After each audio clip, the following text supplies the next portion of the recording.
Nakamamatay nga ba ang matinding trapiko o hindi? Ang sagot ng Top Gear, nakamamatay. I think medyo nahimay naman na sa social media. Ano? Marami mga observers ang umalma. Because nga parang medyo dismissive naman masyado yung statement na hindi nakamamatay ang traffic. Because as we know, pwedeng hindi immediate physical death yung effect sa'yo, no? But anything can happen while you're sitting in traffic. Mga ka-wonder, sige nga, kayo ang humusga. Narito ang ilan sa 10 senaryo na inilista ng Top Gear na magpapatunay daw na nakamamatay ang mabigat na daloy ng trapiko. Halos maburo ka na sa loob ng sasakyan dahil sa matinding traffic. Bigla ka namang siningitan ng isa pang motorista. Dahil nga mainit na ang mga ulo, nagkaroon ng konfrontasyon na maaaring mauwi sa barilan. Makailang ulit na tayong nakabalita ng ganitong eksena na kung tawagin natin, road rage. Nakamamatay o hindi? Kasalukuyan ka naiipit sa traffic nang maalala mo ang iyong paboritong palabas. Ang tamang panahon na pagkatagal-tagal mong hinintay, gano'n na lang mag-goodbye. Dahil dito, tumaas ang iyong dugo. Nakamamatay o hindi? Andam na. Sa wakas, natanggap mo ang tawag na matagal mong hinihintay. Isang job interview sa pinapangarap mong kumpanya.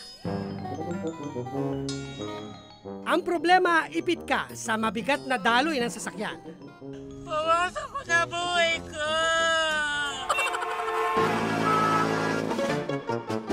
Dahil sa usat pagong na trapiko, na-late ka sa date niyong mag-asawa. Wedding anniversary niyo pa naman. Ay, sorry. Sorry, traffic, babe. Hindi ka na traffic. Pasensya na. Makamamatay.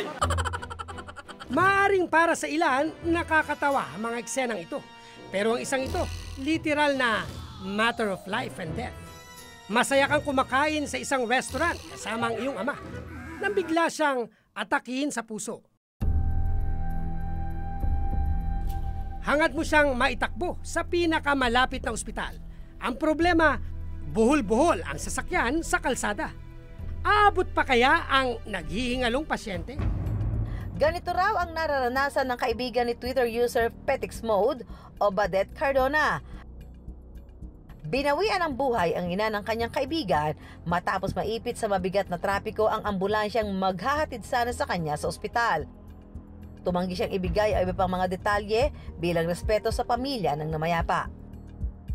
Nag-isip lang naman ako nung parang 10 common scenarios na kung saan hindi malayo na yung pagkaipit sa traffic mag-resulta sa literal na kamatayan.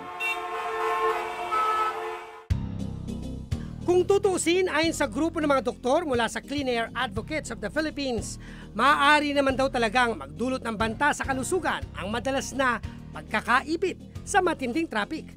Posible raw kasi itong pagmulan ng matinding stress na mauuwi sa hypertension at sa katagalan, hahantong naman sa stroke o atake sa puso. Nakaka-apekto din sa respiratory system, no? Yung chronic obstructive lung disease, bronchitis, emphysema,